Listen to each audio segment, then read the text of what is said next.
Hey guys, this is Catfox Animation with another video, and I am so glad to hear and so glad to see that you guys are actually really good responding in my Facebook page. And first of all, I say thank you very much to the people who are actually watching my videos and listening to them. I am really thrilled and I am really happy about it. Of course, I don't have a lot of views, but still, with even the really small ones I have, I am really glad. And for those of you actually watching it and those who had to hear it, thank you. I really appreciate that. With that in note, let's get into the video. So, this story I took this time, this actually appeared on my Reddit page in a subreddit on entitled people.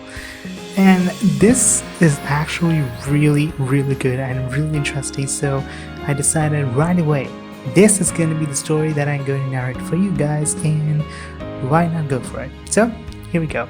And as the title said, let's begin. An entitled mother insisted that I share my Nintendo Switch with her child on my flight. So this just happened the other day, and after sharing the story with my friends and my family, a few of them suggested that I share it here. So, here we go. The scene is a Southwest Airlines flight. I was sitting in a window seat next to two lovely women, and directly horizontal from us was an empty seat, a mom and her child. The flight was taking off. For those who don't know, you're required to stay seated and keep your seatbelts on for the beginning of the flight until the captain says otherwise. Typical flight instructions. I was strapped in my seat and decided to take out my Nintendo Switch from my carry-on beneath my feet. So, entitled the characters. Excuse me, ma'am. I didn't realize at first that the mother in the seats horizontal from me was trying to get my attention. She unbuckled her seat and moved to the empty seat by the side in the aisle closer to me. Ma'am, with the video game? I lifted my head, but the stranger next to me nudged me as well. That lady wants to get your attention, the woman next to me muttered. I turned my head to see this woman leaning across the aisle with her hands on the armrest of the aisle seat in my row. Sorry, she began. I just wanted to know if there was any way that my son could use that game a little while. Enter the narrator. Into the character now. I'm sorry, I began. My Nintendo Switch is just really important to me, and I don't feel comfortable giving it to anyone I don't know. I don't even let my sisters play with it. I was going to continue, but the woman cut me off. Oh, my son? Not like the most kids, she replied. He's not destructive. His cousin has one of these and he knows how to play. She smiled and set her hand out. The two women seated next to me looked at me as if they were also in disbelief. I'm sorry, I said again. I just don't feel uncomfortable. I brought it with me. How old are you? The woman said with a huff, retracting her hand and slapping it on his lap. I'm 25, but I don't see how that matters, I replied, growing exceptionally uncomfortable. Well, she began, clearly sounding agitated. My son is 8. This is an hour and 45-minute flight, and he just wants something to do. He can't sit and see it for a few minutes. No, I am not comfortable with that. I'm sorry, but I'm expecting you to understand since this is my property. I put my hand down and I unpaused my game as to ignore anything she had further to say.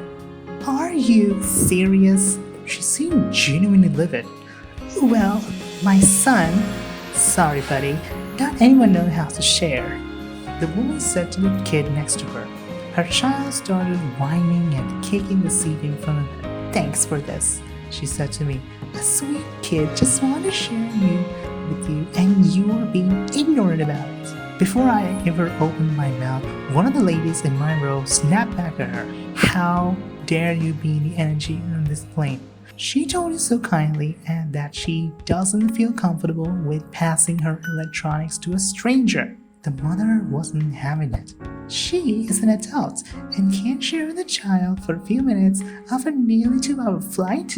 You should brought something for him to do then, the woman in my row responded. It shut her up good. At the end of the flight, the woman collected her luggage from the overhead bin and said, I hope you're happy going against God's word not sharing with a child. Some of the people around us giggled. I'm sure that they all heard the drama at the beginning of the flight, and I've come across some entitled people in my life, but this strange lady took the cake. So, what do you guys think about this? To be fair, I find this lady extremely rude. Really, really rude. I mean, how can she actually ask a person that something that she doesn't belong at? She doesn't even actually prepare for something like this. Nevertheless, she knew that this was going to happen. And to be fair, I also had a flight as well when I was a kid. And even I felt bored at one point, but there was some kind of entertainment. And to be fair, I actually had friends with me. But nevertheless, it was nervous. And either way, there had to be some kind of distraction. And if you are a parent that you think that you are quite, let's just say, responsible with your child, you got to be prepared.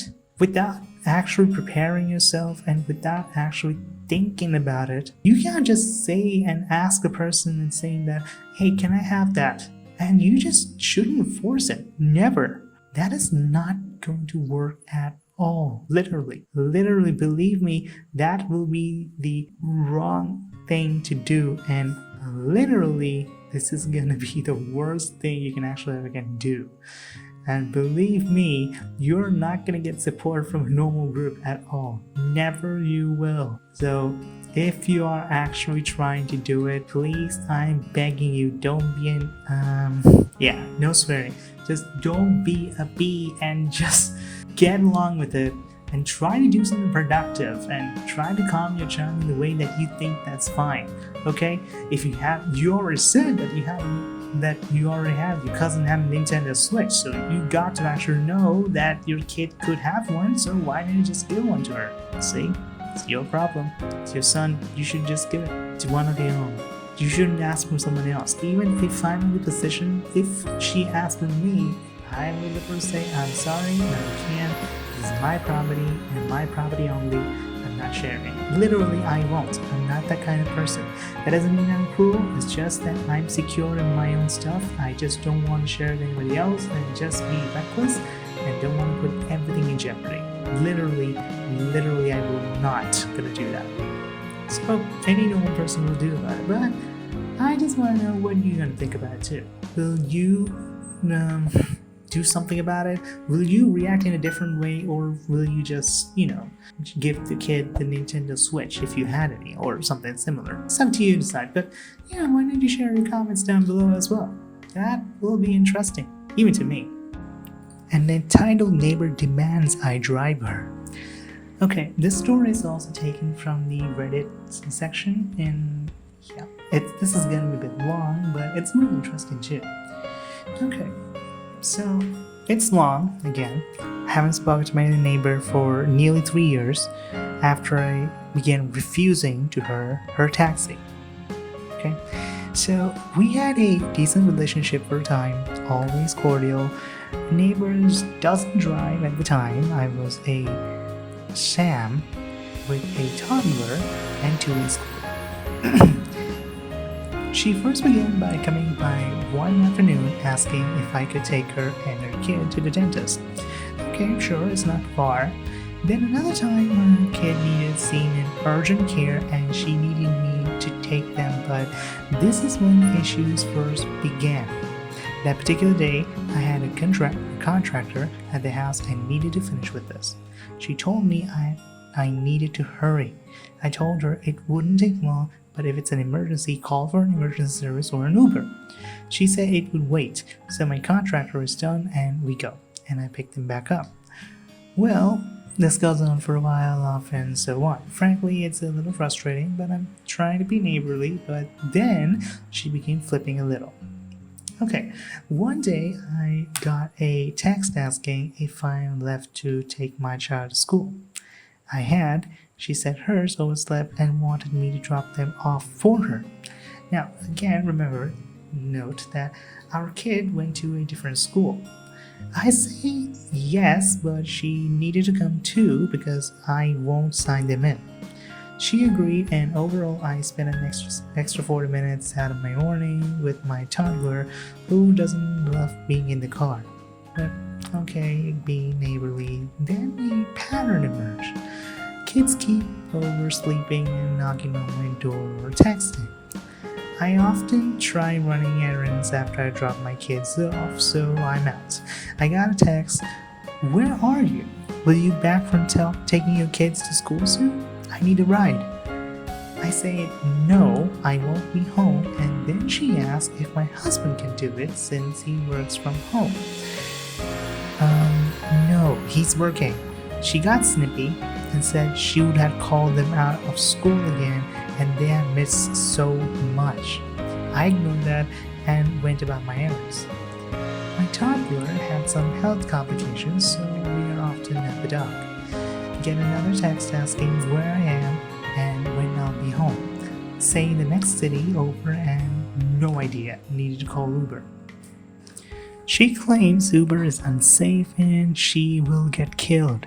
Then she said she will get a ride to her app in that same city and I can wait for her to be done and take her home. I ignored her after that. Next week, I'm at another dock far from home. Again, got a text. Same person. This time, it's, where are you? You're not home again and your husband won't answer the door. We need a ride to the dentist in 30 minutes or I will have you cancel the visit. Can you hurry home? I am beyond tired of being questioned about my whereabouts. My husband doesn't even do that. So I ignored her. Finished the visit and take my home to get treats. Then a text, are you coming? I need to hurry. Again, I ignored it. I'm over it at this point. Then, never mind, we missed it. This went on again and again and again, and I was so annoyed up to a point that it was unbearable. But at the end, the final straw happened 2 weeks later after this incident. She meets me outside while I'm doing yard work. She said that she got her kids signed up for an orthodontist and needs me to drive them to monthly appointments and she will pay gas. And the kicker, orthodontist is about 40 minutes drive in a bad part of town. Consider the appointment can take an hour and then 40 minutes back. Every month for roughly 2 years. She said I could just wait with my toddler or there's shopping nearby. I tell her flat out, no. I don't like being far from the kids' school in case I got to get them and my toddler will be miserable and that's just too far. I asked her why she booked an orthodontist that far when she doesn't drive and she said because it was cheaper. She kept arguing but I said firm in my no. She was very frustrated with me and had been frustrated and I haven't been around much lately to help her out. My husband is mad at this point and I had told to stop completely because she's using me and he doesn't like that. He was right. I told her I won't change my mind. She grew cold towards me. She got another ride but then 1 month her ride bailed on her and she came and asked if I would take her. Again, a flat no. I explained it last time and that's not changing ever. She was furious and legit never spoke to me again and I'm certain that she will not reach out to me again ever. Well, this is typical entitled neighbors and I have to say this person, one of the worst people. They think that whatever solution that they give to that person, that might be okay for the situation, but that's not even the case.